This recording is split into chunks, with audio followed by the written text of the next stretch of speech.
Hello, welcome back to Black Book Stacks. I'm your host, Oshana Sanders. Happy New Year. Thank you for all your likes, shares, and subscribes. I appreciate your comments too. I've learned a lot about some of you from those comments, so keep them coming.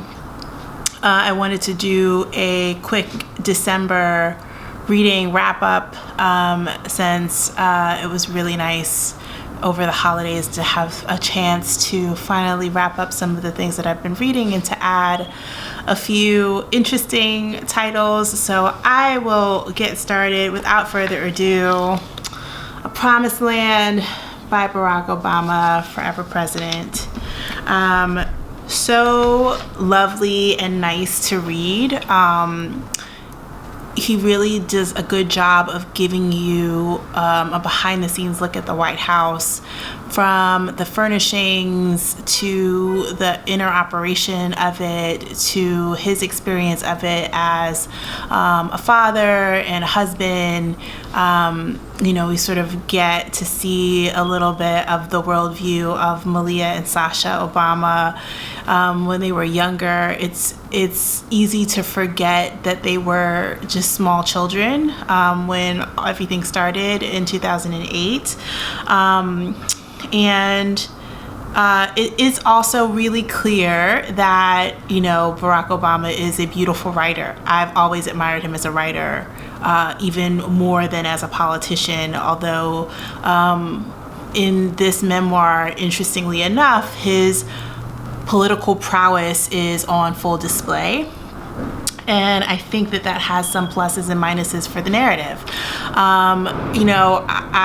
Ever since I learned that this first installment of, I think it's going to be 2 installments of the memoir, but if that's incorrect, then please feel free to correct me. I would love to know if there will be more installments than 2.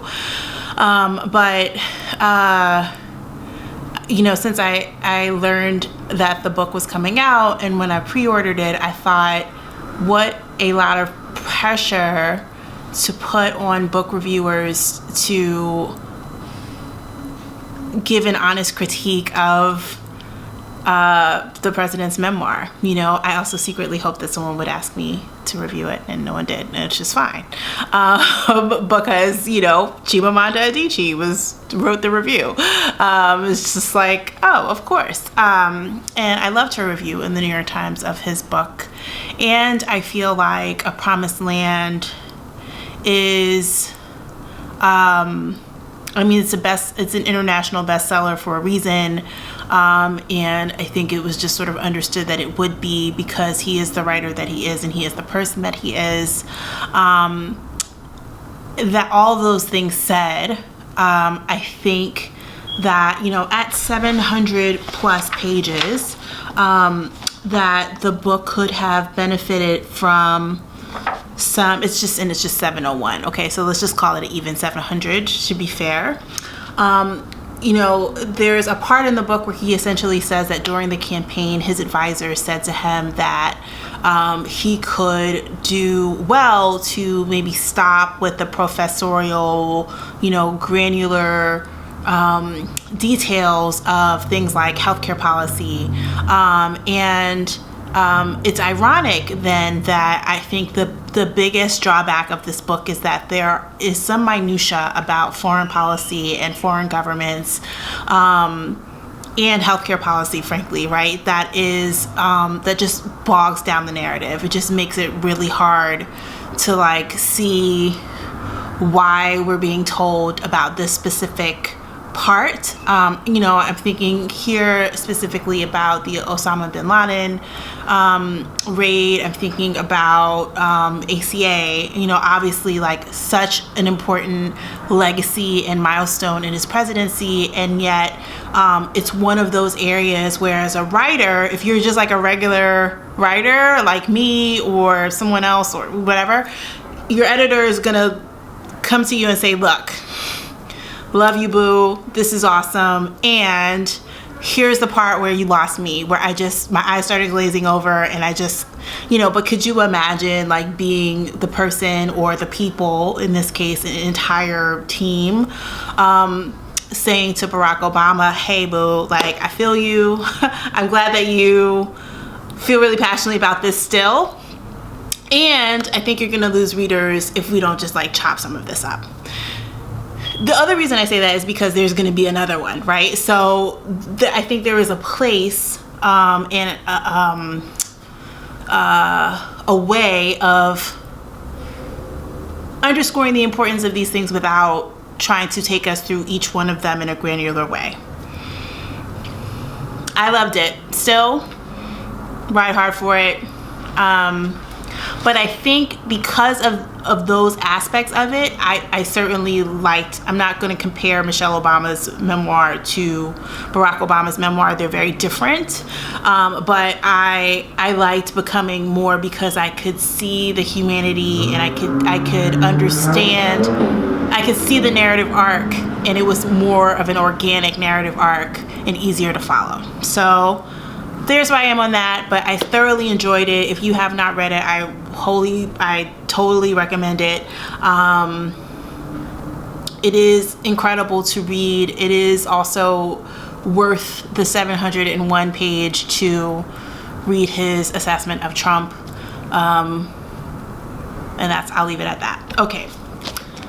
Best read of 2020, The Secret Lives of Church Ladies by Deesha Philyaw. Listen, I did not expect for this book. First of all, I love this cover. Like, check her out. Like, what style, what grace, right? This book is about 175 pages. Several short stories that I just adore.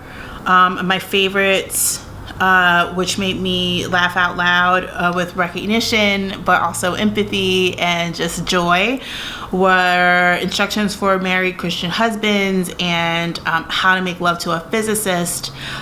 Snowfall is also really lovely. Peach Cobbler is like sort of devastating. But honestly, I think all of these are so soulful. You know, I wrote about it on Instagram. You can follow me there. It's at Hoshanda, Joshunda. But I, basically like we'll post reviews on Instagram when I really, really love a book, and write out what I say on Black Book Stacks when I get a chance to upload a video. So, yeah, I mean, the church is an organizing through line and principle to talk about how Black women relate to each other, how we relate to our romantic interests and loves of our lives, but also intergenerational trauma and dramas and humor, the way that we show our affection, the way that we damage each other irrevocably, from mother to daughter, from sister to sister, from friend to friend, like it's all there, and it's so lovely. So I knew this book was out in 2020, but I was so happy to see that it made it to be longlisted for the National Book Award. So that was really lovely to read. Chlorine Sky by Mahogany Brown comes out January 12th, which also happens to be my birthday. And it is a novel in verse. It is also a Junior Library Guild selection. This is another cover that I just love it. It's just so beautiful and evocative. This is kind of a tough girl novel in verse. A girl who, this is sort of a love song or a love poem for California. And, the main protagonist is full of heart and courage, and, the way that she gets out her angst and frustrations, and the way she gets her revenge on others who, include her so-called best friend, Laylee,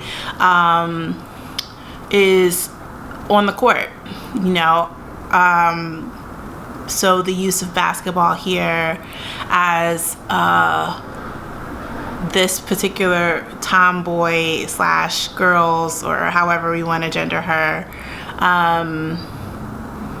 her expression is a kind of the crux of this sort of coming of age story. It's really, really, really beautiful. So those are the print books that I finished in December.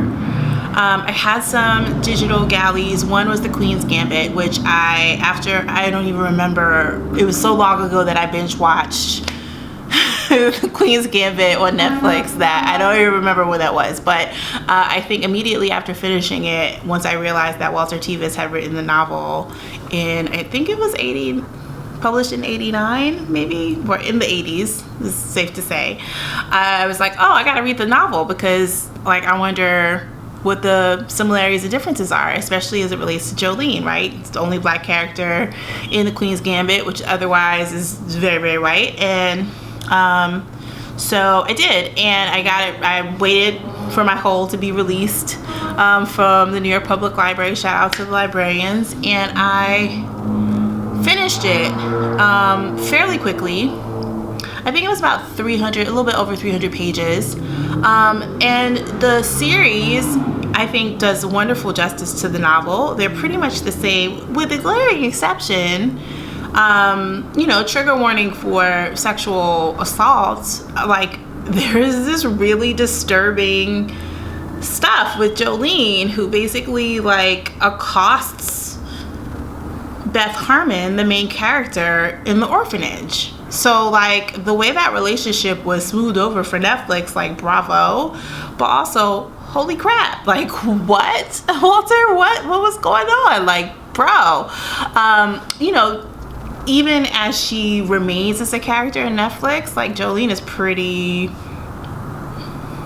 I mean, I don't know if you really need to be calling white people cracker. You know what I mean? Like, she's just she's like a caricature of a caricature, if that makes sense. Like, she's uber stereotypical. So it's just kind of like, okay, I don't think you could have made her more problematic if you tried.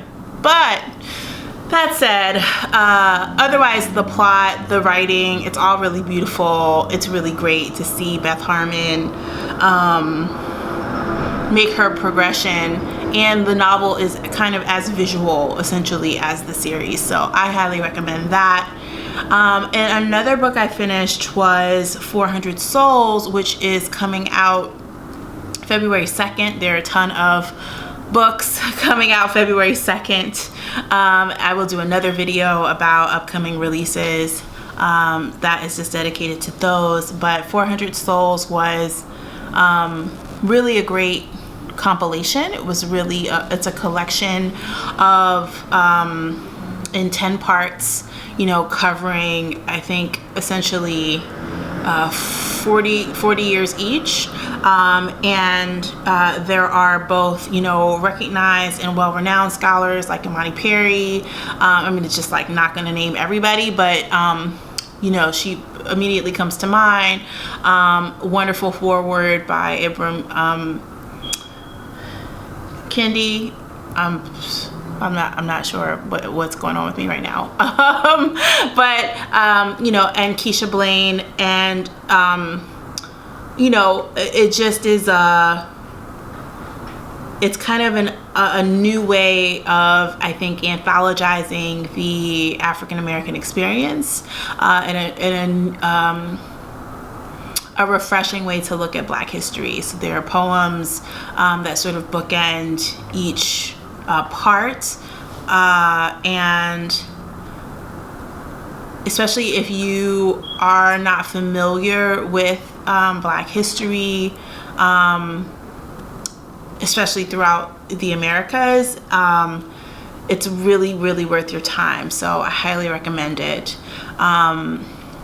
Those were my reads for December. I don't know what you guys have been reading, and I'd love to hear about it if you read these titles or others, and looking forward to hearing about that.